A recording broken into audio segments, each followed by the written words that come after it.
Hello and welcome to yet another edition of Time Pass for the New Indian Express. I have with me, by very, very popular demand, Luke Coutinho. He's possibly the best known holistic lifestyle coach that India has.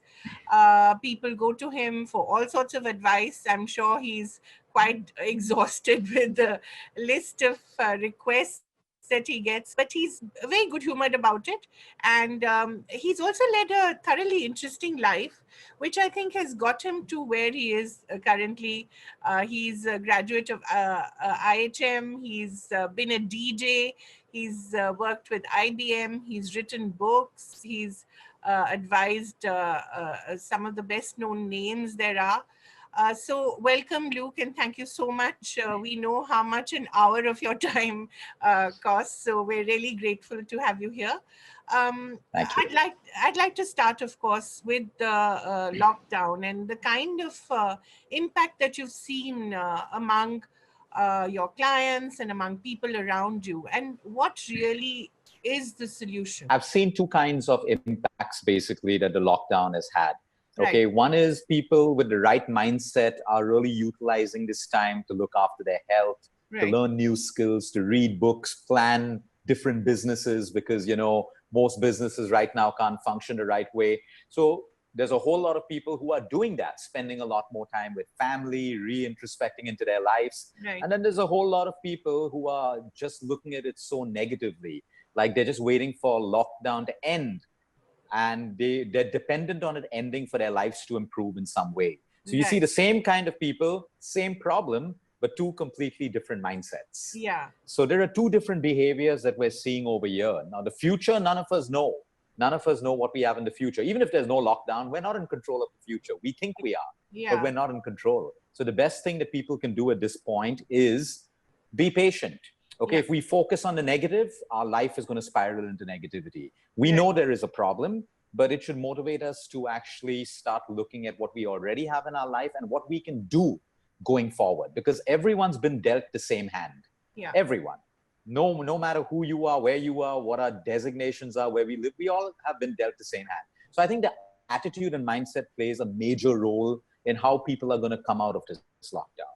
And Luke, I cannot help but ask about Sushant Singh Rajput, though it's not directly related to what we're discussing, but in a way it is, because here you have someone who's clearly at the peak of his physical fitness, mentally quite strong as well, not that he was not knowledgeable, but at some point, some fragility enters your life, and whether it's a snap decision or a well thought out decision, something like this happens, and it really shakes the world, doesn't it? Apart from it being a terrible tragedy of a young life wasted.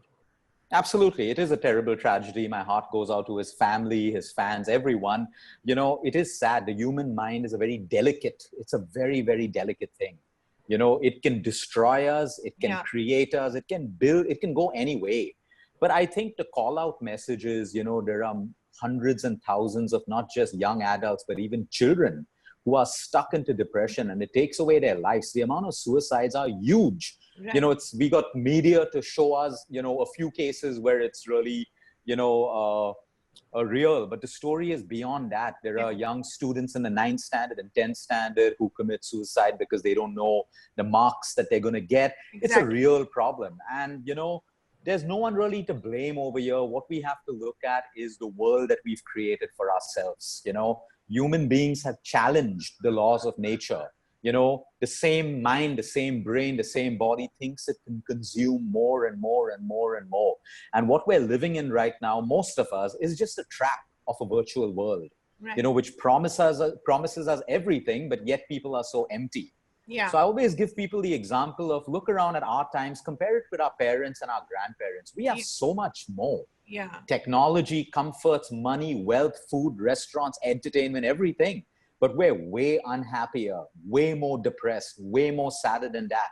It only shows us one thing, that simplicity is the way forward. We can have abundance, we can have wealth, we can have fame, Right. but our fundamental is simplicity. And if we lose that, the world controls us. We become puppets to society and everything else. Yeah. And Luke, you must have seen this world quite closely because, in a way, although you're not part of it, a lot of them come to you for advice and they seek your help. So, is it really as tough as people are making it out to be, or is it like any other industry, the entertainment industry, where you have to be mentally tough, physically able as well? See, it doesn't matter, I mean, it is a tough industry, there's no doubt. Just imagine, put ourselves in the shoes of someone who has millions and millions of fans, and those same fans love you one day and they don't like you when your movie or your Yeah. song goes for a flop. But we become attached, our self-worth is attached to the opinions of the world. Yeah. So we'll have ups and downs according to how people like us. So it is a difficult industry, and you can be strong mentally and physically, but it is so difficult when you have people out there trolling you and hating you one day and loving you the next day, and you don't know how to be anymore. Your every action is, am I going to be liked or am I going to be disliked? It's a tough world in the film industry, everywhere, even in normal life. Take a corporate career, for example. Yeah. Most people today, if they don't have love in their own selves and their families and real relationships, you start seeking validation from the world. Yes. And that's the worst place to seek it from, because one day you'll have it, you'll be happy. The next day you don't have it, that means you'll be sad. That's where you're in an emotional roller coaster, because our self-worth is attached to everything but ourselves. Exactly. And it's a tough industry, there's no doubt about that. But Luke, I mean, you advise moderation in everything. You talk about quality sleep, you talk about balanced nutrition, adequate exercise, emotional detox. These are the 4 pillars of your thought, if I'm right, if I'm correct. That's right. Which is really all about moderation, which really is all about our ancient and traditional way of life. The whole concept of yoga was really the balance of mind, body, soul, which in a way is the same thing. Yet we seem to have lost it somewhere. How do you advise people who come to you and say, help us, Luke, we're desperate? So it's very simple. Even before anyone signs up with us, we made it clear to them that the fundamentals of what we do and what will lead them to success is we need their participation in understanding and abiding by the fundamentals, that we will look at nutrition that suits you. We will look at activity that suits you. Your sleep has to change, otherwise nothing's going to work for you. And we have to come to terms somewhere with your emotional health. If we're able to set the fundamentals right, we don't have a magic drug that heals people.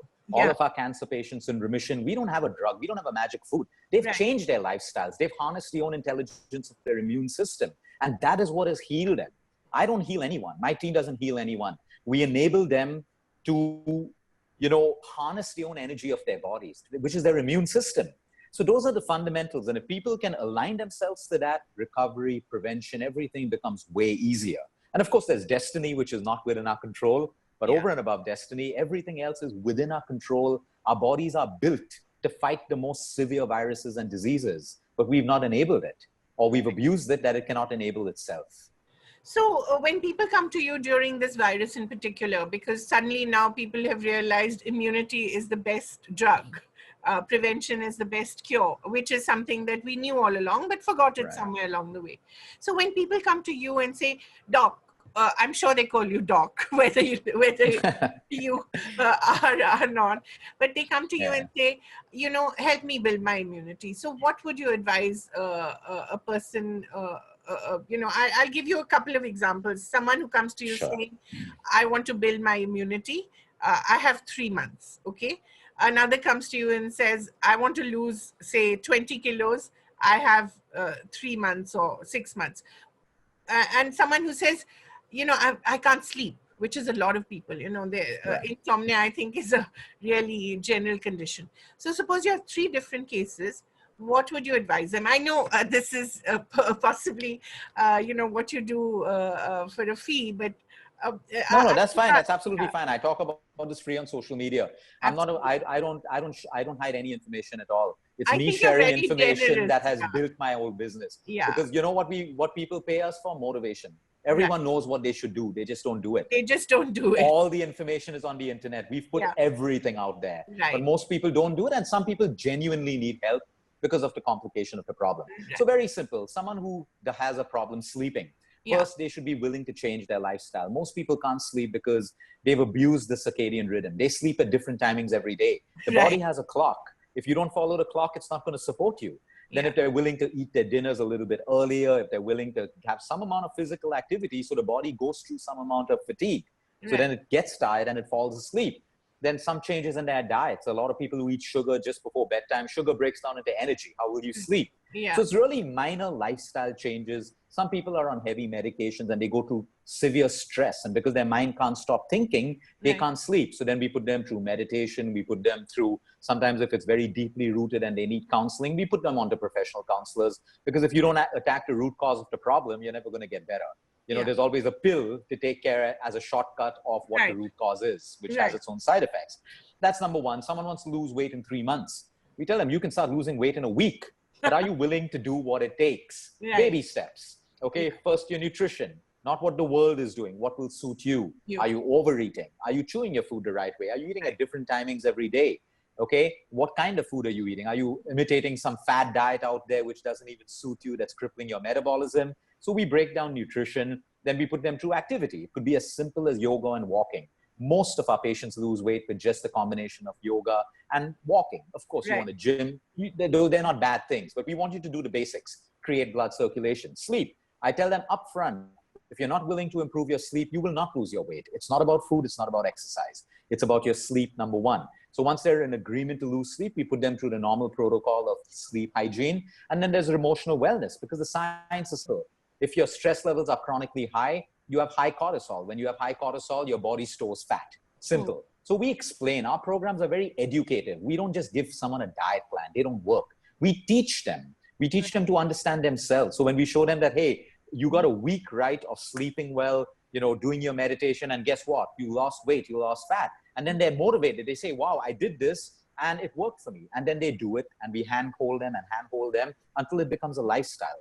So it's really simple. And you spoke about immunity. So immunity is very simple. Instead of adding foods that boost immunity, we first take care of the things that they're doing that dampens immunity. So number one, sleep deprivation.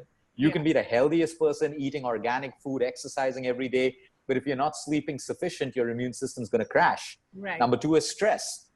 The more stressed you are, the lower your immunity. That's why doctors tell you don't be stressed or you will fall sick. It's because your immune system falls. Number three, food is very simple. You know, I mean, we don't have to do any superfoods, anything complex, as long as you're having your fruits, your vegetables, your nuts, your seeds, your dals, your whole grains.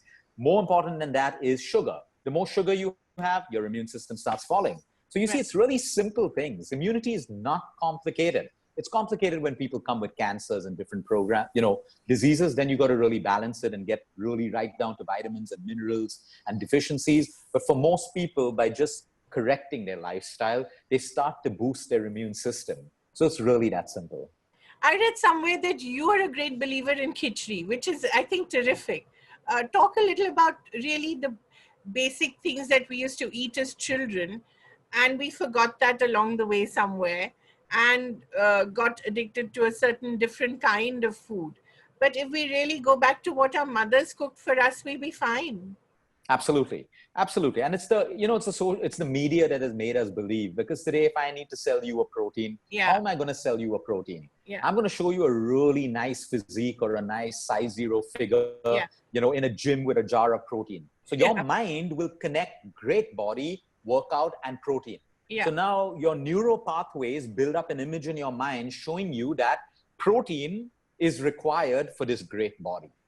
You know, a couple of years ago, if, people ask me, do I have regrets in life? I don't have any regrets in life, no matter the ups, downs, negatives, but I have one regret, not taking a picture of this particular farmer. Okay. So I was in Goa. Okay. My parents live here. It was about 6 years ago. And I was walking in the fields behind our house, and I saw this farmer, and he was just wearing he was just wearing pants. He was bare chested. And what attracted to me from far away was his body. He had this six pack. He was ripped. No Photoshop, no airbrush. I'm looking at a live thing. I walked over to him. I didn't have my phone to click a picture of him, because he would have been the cover of my book to show people simplicity. And I started talking to him in broken Hindi and stuff, asking him what he eats. His job is in his field. He digs trenches. That's his only exercise. He eats khichdi for breakfast, lunch, and dinner. That's it.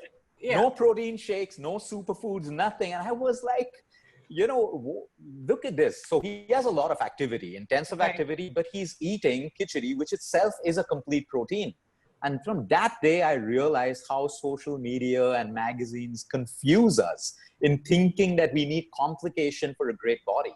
And I always use this example of farmers, even the women. Look at the women who Yeah. carry, water from the well, not an ounce of fat Amazing. in their bodies. Absolutely. Postures are great, slender Absolutely bodies. straight. Yeah.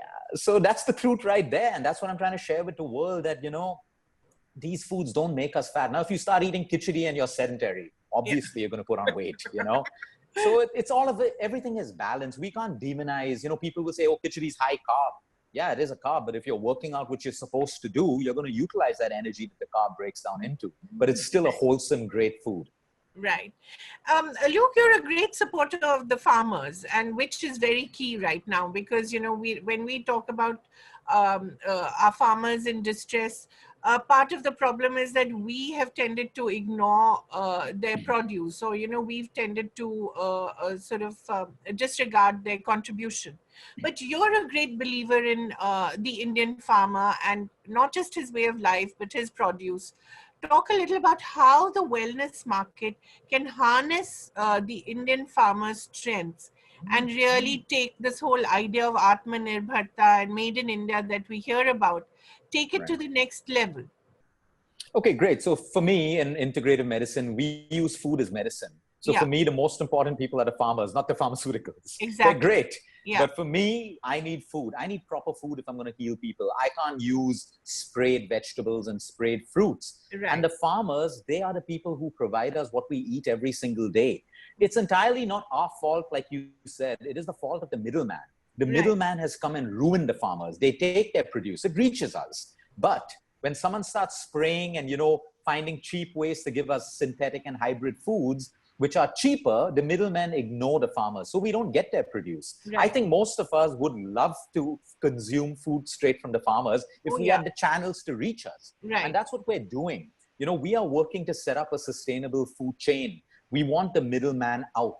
There has to always be a middleman to facilitate logistics, but we want middlemen who are here with a vision to support the farmers and also make their livelihood. But the farmers have to grow.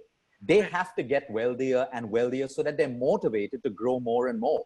When I was in Punjab, I spoke to a lot of farmers and they said, look, we don't have money to feed our own families because no one's taking our food, because there's someone who's growing crops which are hybrid and synthetic and selling right. it cheaper than us. So the Yeah, middleman wants to make his buck.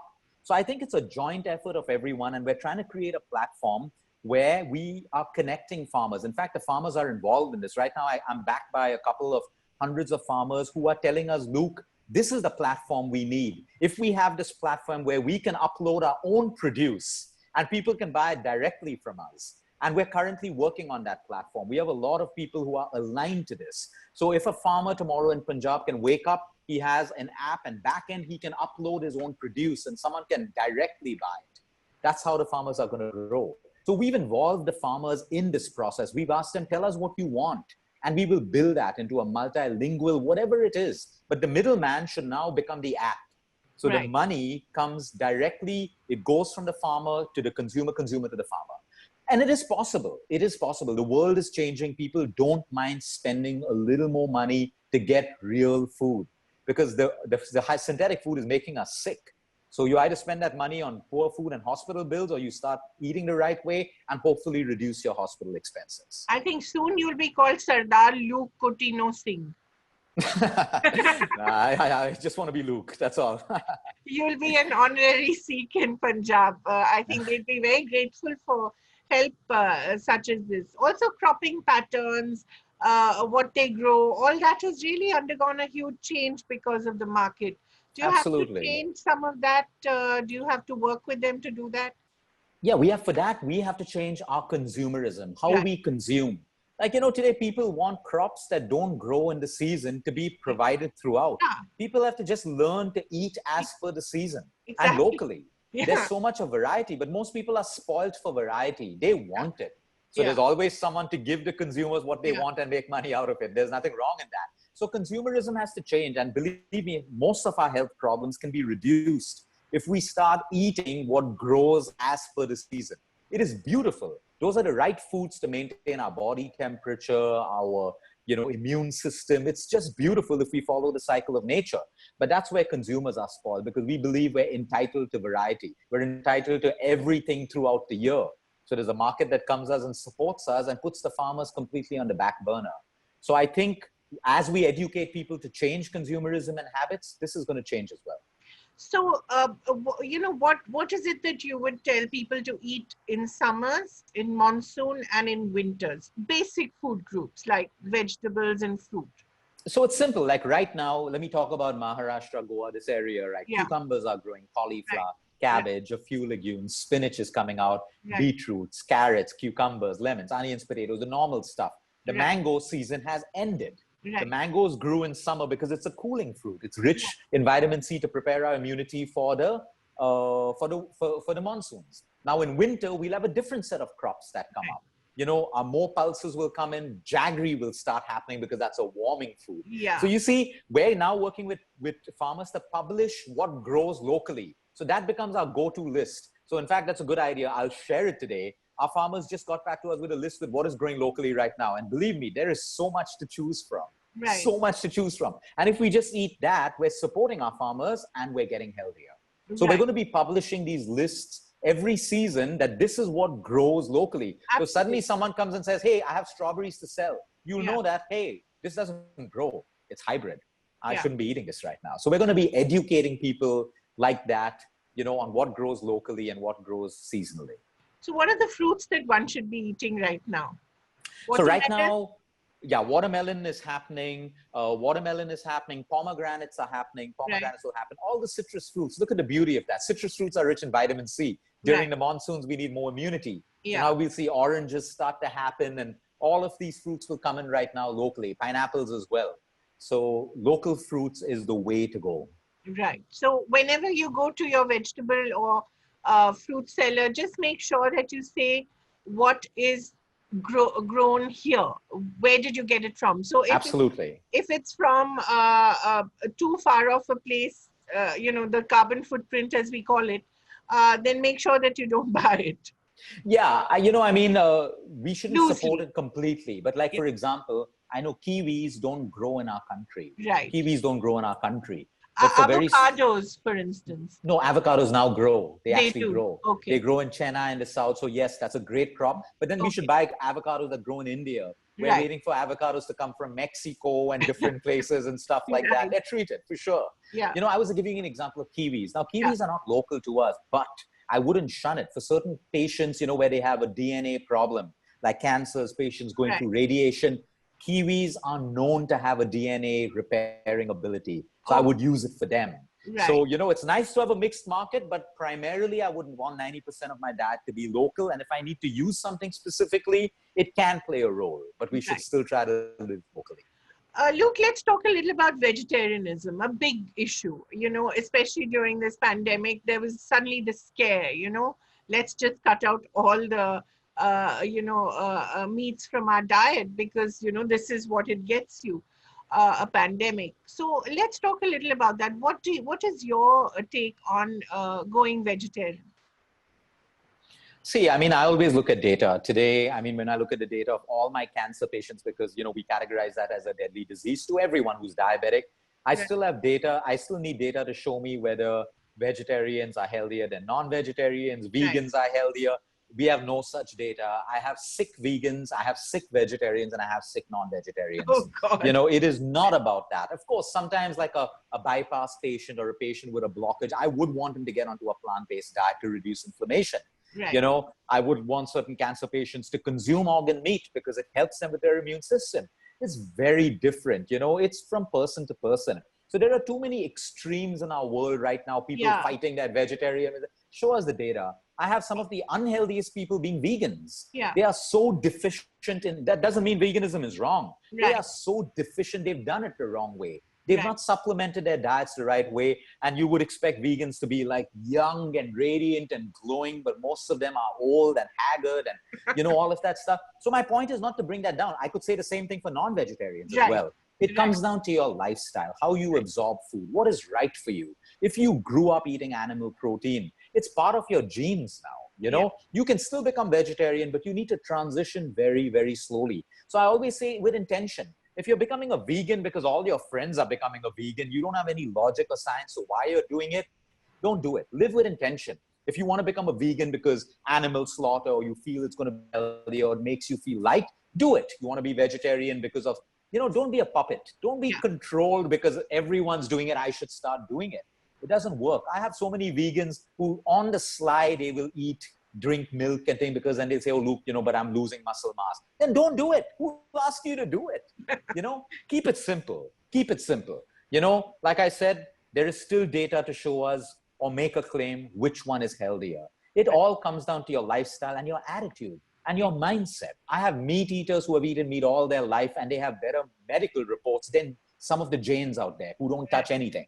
Right. Not to, say that it's derogatory in any way. I'm just trying to show you, the whole, people are living in extremes and they need to stop doing that. People should have a mind of their own. Eat it. Your body will tell you, do you feel good? If I eat vegetarian food and it makes me feel great, I'm going to eat more of it. Yeah. So listen to your body, follow that part. But sometimes listening to your body can be a little dangerous because your body can just crave comfort food. And that's if you're listening to your emotions. There's a big difference. There's emotional hunger and physical hunger. Right. So you have to be very careful which one you're listening to. If it's emotional hunger, it's a problem. How do you distinguish? It's very simple. Like if I suddenly start craving like cupcakes and chocolates today, I may eat it. I may give in to it because it's a one-off craving. But I also want to reflect on what have I gone through today? Did I have any, anger? Did I feel low? Or did I go through some bad meetings or some of my patients die and I'm feeling emotional and I want to lift. So I'm craving sugar. I want to be aware. Or I might just be big deal. It's raining outside. It's the perfect weather for a hot chocolate and a cupcake. I'm just going to do it.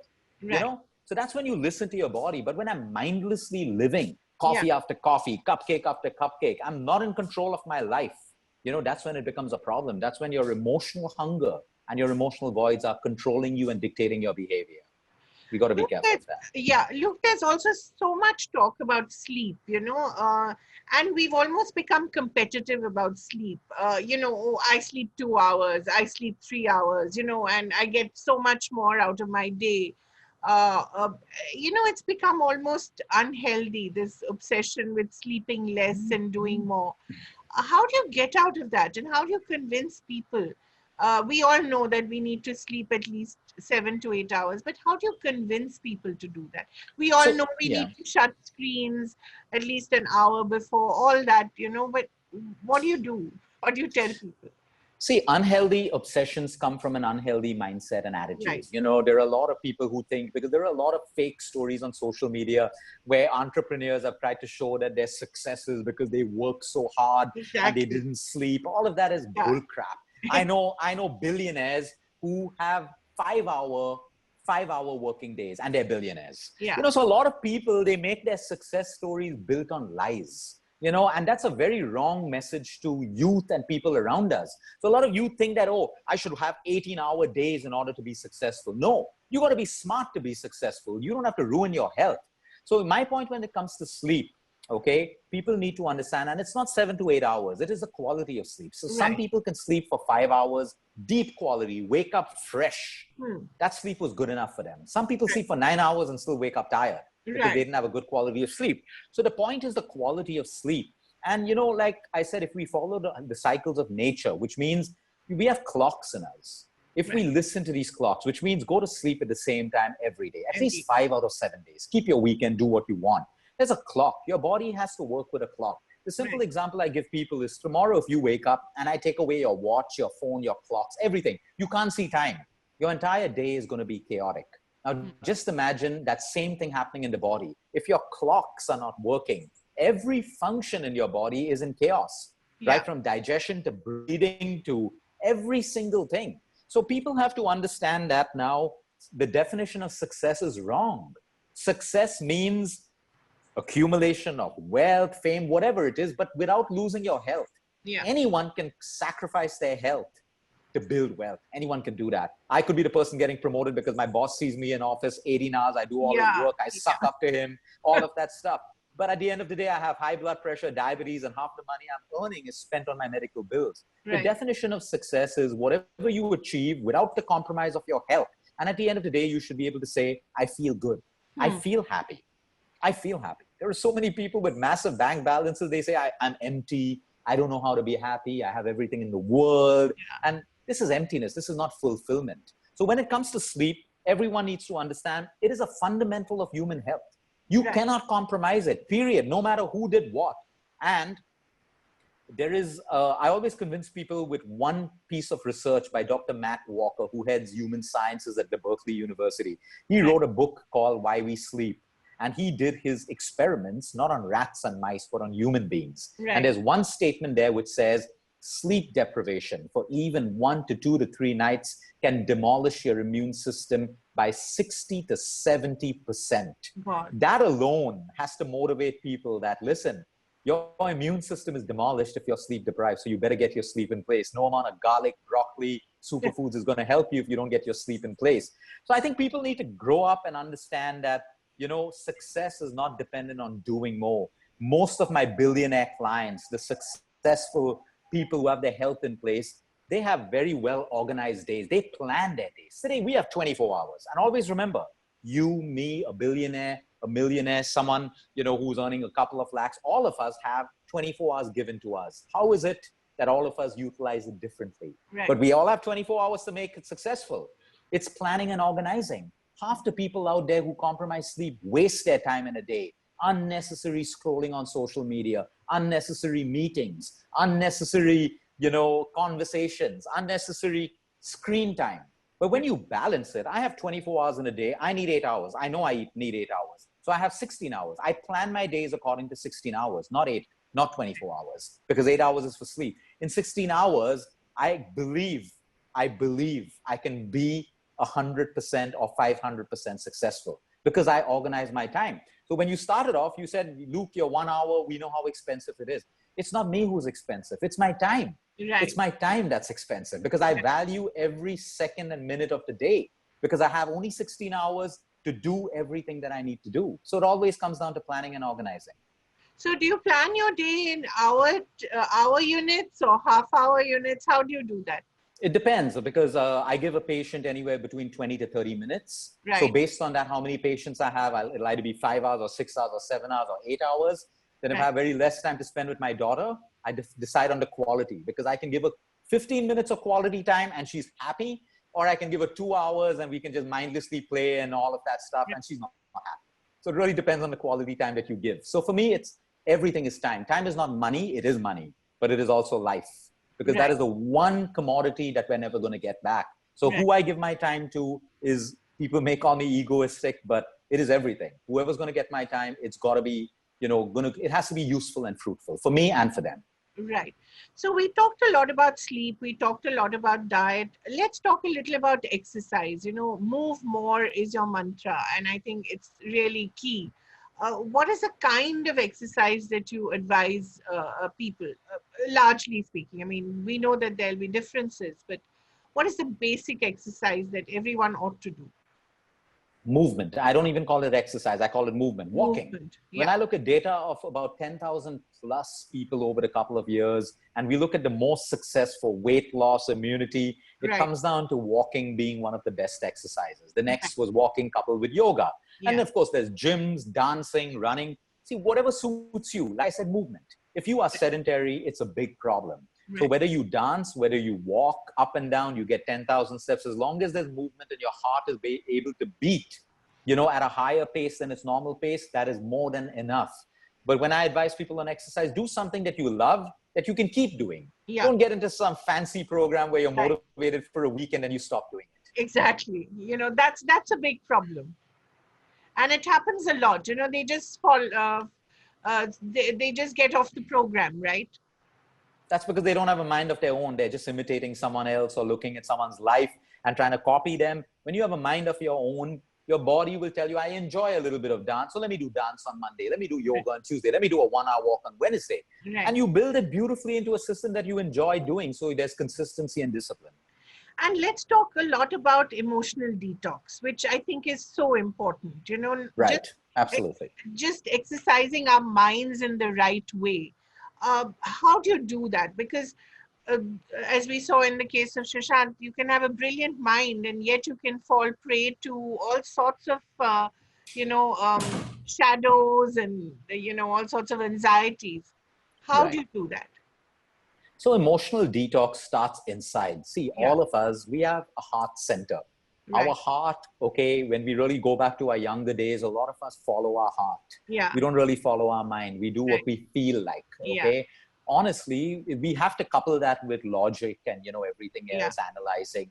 But our heart is our heart center. It controls every single emotion in our life. If we're not connected to our heart, that means we are connected outwards. hmm. We should be connected inwards, but we're connected outwards. Now, Right. all of us in some way are connected outwards, but if we're only connected outwards, we are controlled by everything that happens outside. So someone comes and says, hey, you're ugly, or, Yeah, you've put on weight, you don't look good.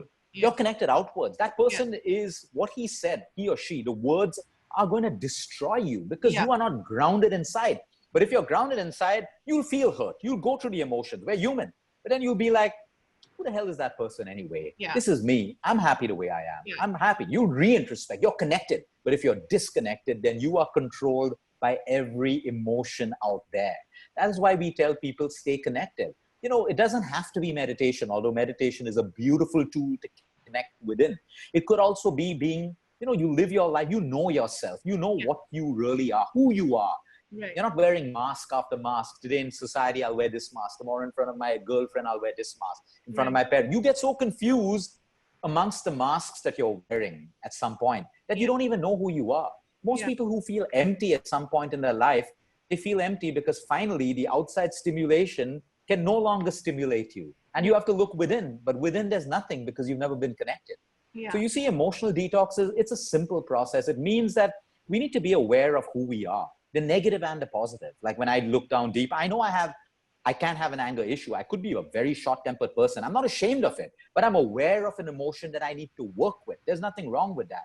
I think the problem today with emotions are everyone's trying to be good. Everyone's trying to be this perfect image all the time. But no human being should ever forget that they're all born with the 7 deadly sins. There yeah, is lust, jealousy, anger, greed, sloth, all of them in you. It's in you. So don't try to hide it. Sometimes you want to be naughty. Sometimes you want to think naughty thoughts. Give into it, but you got to tame it. You can't let that naughty thought become a lustful thought, which becomes rape or something inappropriate. You can't right. let anger become rage and become murder.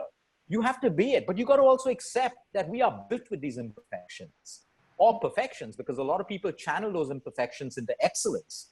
So I think, the world, you got to look beyond what the world is telling everyone. Everyone's trying to be this perfect, good person. You can look at how, the adult generation kills imagination in children today. They're Yeah, trying to make them adults when they're 5 and 6 and 7, rob them of their imagination. All right. you're doing is creating a shallow replica of yourself. Yeah, So my whole point is emotions start from within and we need to be in control. If someone else has got that control of our emotions, okay, we are doomed. Then in flash seconds, we will make decisions because we can't cope with it. right. We just cannot cope with it. Of course, there are cases where people have chemical imbalances of Yeah, their serotonin and yeah, dopamine and, schizophrenia and bipolar, which you need medical treatment. You need medication and you must take assistance. But I have to tell people up front today, okay, because I deal with a lot of patients who are going through depression, children, adults, everyone and stuff like that. If you are not willing to change your environment inside and outside, no one can help you. absolutely. No one can help you. You got to step out of the dark into the light if you want brightness. You can't be in the dark and expect your life to get brighter. So the change starts from within. Take help. Take help. But I always tell people the virtual world is where you will find hypocrisy. And if you are attached to the virtual world, you are going to have a shallow, empty, sad, and depressed life because that world is not real. The real world is what is around you, within you, Yeah. right around you, which you can touch, you can feel, you can see, you can engage with. But too many people have attached themselves to the virtual world. And that is why we have so much of mental disease today and emotional problems. What are the three mantras of staying stress free and being mentally balanced, being mentally well? So number one, we have to understand that fear and anxiety and negative emotions are wasted emotions. They Right. can't change anything in our life. They don't bring us anything. So feel it, but move quickly away from it into something that you can do. Right. Action. Use gratitude, because when we practice gratitude, it is impossible for you to stay negative. Because when we stay negative, we spiral deeper into it. But when I can have 5 negative problems today, but I keep focusing on the things that are going well in my life. So I automatically shift from negative to positive. I focus on counting my blessings and gratitude. So that's number two. Gratitude. Number one is, if you give more attention to the negative, it's only going to grow. You give more attention to the positive, it's going to grow. Where you put your focus and attention, Right. it grows. The number third is your grounding. Have a grounding practice. It could be prayer for some people, spirituality for others, meditation, sitting in silence, but you have to have something that connects you with you. Very, very important. These are the three things. Every single day, and do it as a habit. You brush your teeth every day, right? Yeah. Absolutely. We got to make it a habit. We got to do these things every single day. We can't decide to be grounded one day and then take a break for 5 days and then come back to be grounded the next day. Luke, talk a little about your own journey to where you are now. I mean, did you make mistakes? Did you learn from your mistakes? How did you get to where you are? Because you Mhm. obviously have worked on yourself to be able to work on others as well. So how did you crack it? So absolutely. Yeah. Like I said, I have zero regrets except Right? taking that picture of that amazing body, which I've never ever seen in any gym across the world. Yeah, I've made mistakes and I continue to make mistakes. Some mistakes I still make over again. And life keeps throwing that to me, I guess, until I learn from that mistake. That's the Like beauty of what? life. Like Like what? whatever it is, like sometimes, like a simple example, sometimes you get trolled on social media and I know I shouldn't respond, but sometimes that aggressive part comes in and I end up responding and I know And I shouldn't, yeah, but you it have to happens. really prevent yourself. You have to really, grit your teeth and not respond. Absolutely. So I guess the day I stop reacting to it is the day, life will say, okay, Luke, you've learned that lesson. And I've not had a perfect life. I've had a great life. And I think all our mistakes make us who we are. And because I can relate to mistakes, I can relate to other people who have gone through what I have gone. So, Right. if I've been bad in my relations prior, in my relationships, I can understand someone who's going through the same thing because I've done there. I've either been the person to cause the pain or I've been the person to go through the pain. So I believe that everything that I've gone through, whether I've told lies, whether I've been angry, whatever it is I've done a lot of stuff. But I think I had to go through that journey in my life because today I can relate to other people who are going through it. They can relate to me because I relate. Our energies match. And then I'm able to bring about whatever recovery or whatever it is that I need to do with them because number one, we've connected. So I believe everything that I've gone through, I had to have gone through it to be in the position I am today. So zero regrets, absolutely. What is the story of your tattoos? How many do you have? Well, I don't know. I've not counted. Maybe 14 or 15. So 40? I mean, it was 14 to 15, maybe. Yeah, Okay.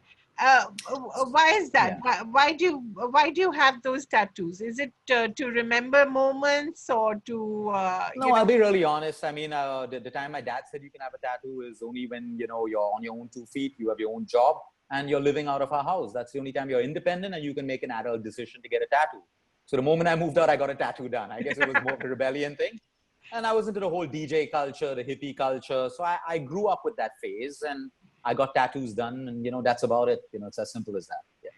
Yeah. When you talk about people being able to connect to people because you've been there at some point, what are the biggest problems you face, come across, especially among young people? We're talking about, say, 18 to 25. That's a very delicate age, maybe 16 to 25, very delicate age. A lot of decisions are taken by young people, and sometimes they can just go terribly wrong. What are the things that you are finding? See, I think a lot of youngsters are out there to prove themselves today because the world has made it look that everyone needs to make a mark at a particular Right. age. But honestly, I mean, I can't relate to that because till the age of 35, I had no idea what I wanted to do.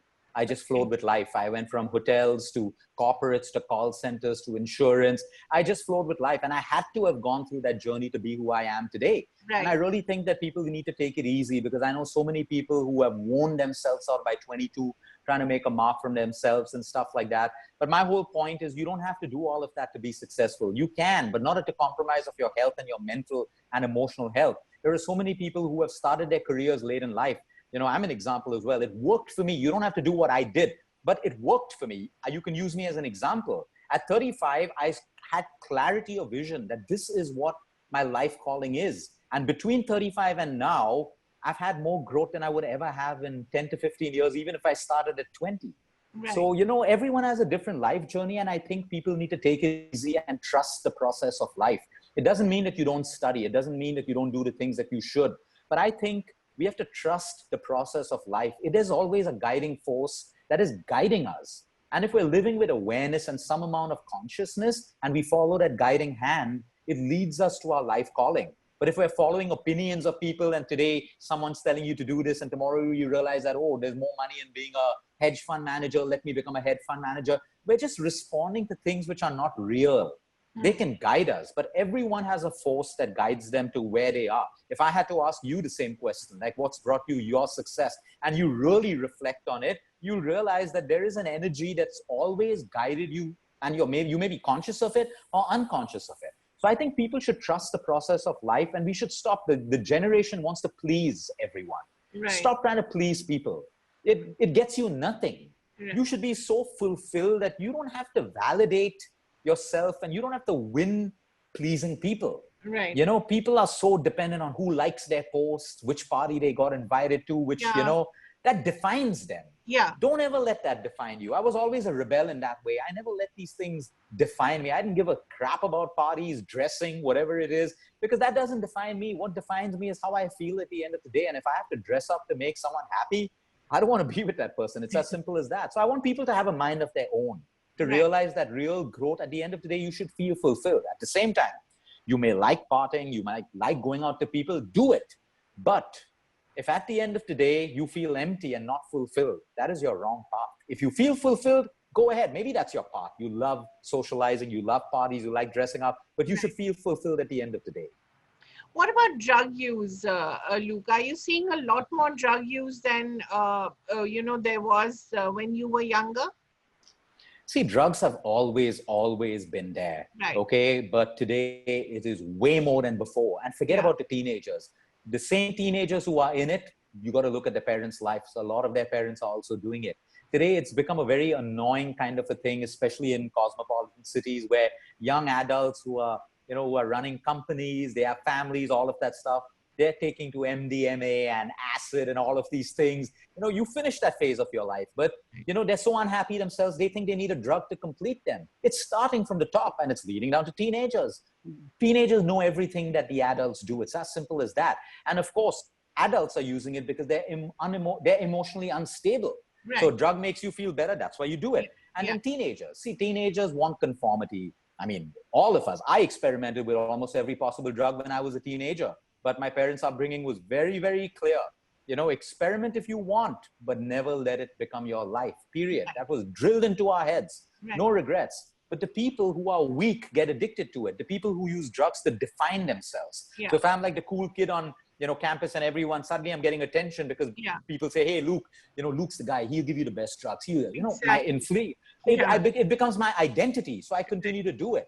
So a lot of teenagers today are defined by their usage of drugs, and that's where their lives get destroyed. But drugs are real. They exist, and it's only increasing day and day because people see, why do you need more drugs when you're not happy, when you're filling a void, when you're doing all of these things? Some people, of course, they use drugs. Like, look at the hippies. They used it to have a great time at a party, and that was it. Yeah. That was it. But today people have made it a daily thing. That means they are now being controlled by the substance. So do you often have to advise, addicts as well? Do you deal with them?